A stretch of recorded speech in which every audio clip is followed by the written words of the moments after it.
Hey guys, Darth Brox here, bringing you another episode of Boom Beach Blaze to Glory.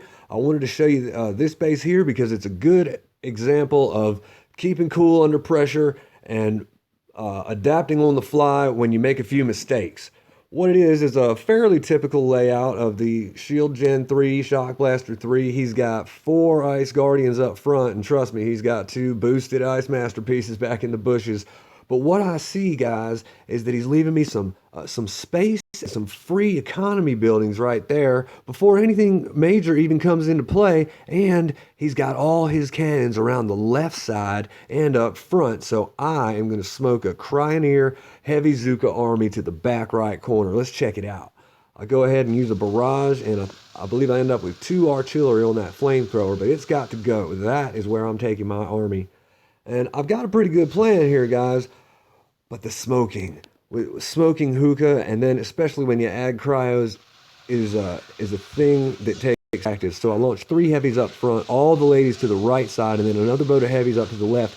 That covers all my fragile troops. Now I go ahead and flare to that corner to keep them all gathered up nice. But look, guys, I try to save some GBE with the smokes, and I leave a gap right there. Some of my Zooks get a fair portion, and that is no bueno. I'm only using 3 boats of Zookas, 4 boats of heavies, 1 boat of cryo, and look at this, guys. My smoke on the iron mine also left a gap.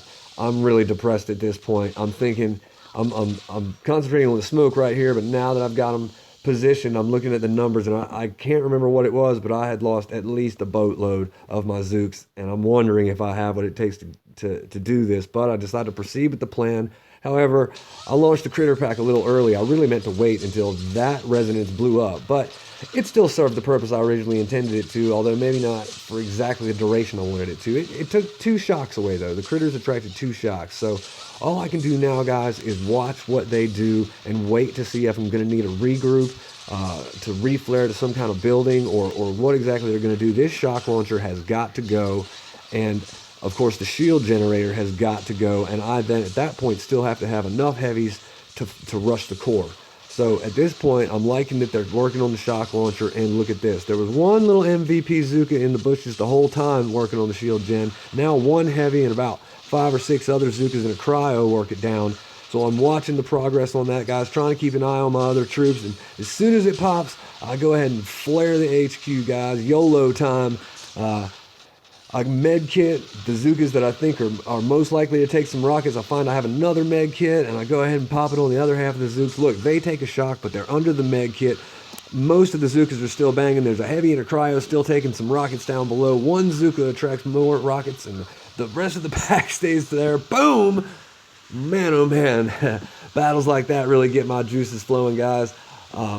I just got back from my little 2-day break from the game. I went on a nature retreat with my girlfriend. It was awesome. I didn't boom at all, and I only took 6 raids in the time that I was gone, guys. I had a bunch of defends as well. I came back to some extra diamonds. My girlfriend bought me a little pack of diamonds so that I could take care of my map, which was stacked full. And guys, check this out. On the local US, I was number 9 just a few minutes ago before I started recording, but I'm still back up in the top 10. After a 2-day break. So that's one of the great benefits of running 5 boosted ice. You can actually chill a little bit, and that's the play style I think I'm after here, guys. I got to tell you, trying to keep up with only 4 ice statues boosted, I was trying to keep up with 6 to 8 daily raids, and it was just a lot of pressure and was making the game not so fun. So at this point, my map is not clear. As a matter of fact, I got a Blackguard base and 3 toughies.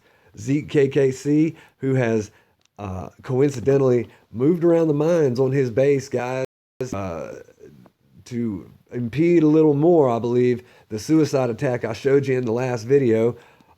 That's what a winner does. He adapts and overcomes. Kudos to you, Zeke. I'm going to see if I can find a way to still beat you. I got Bow on my map, guys. Number 3 in the world, I believe. Let me check that. But he may be number 2 at this point. Yeah, Bow, number 2 globally, fighting like a dog to get up to number 1, and he's running a tough double shield base, guys. And the thing about these bases is that you just he's got that is so much ice, guys, and it's a lot of damage they're running as well. So it's really difficult to get it done with CRZM or Cryo Heavy Zooka because without being able to take out the shield on the other side, you simply can't get to the things that are going to kill your meat shield. It's a terrible base, guys. We do have we do have a working strategy. I have a theory about how I'm going to do that one. We'll see how it pans out. Vincius here is no joke, I'll tell you guys.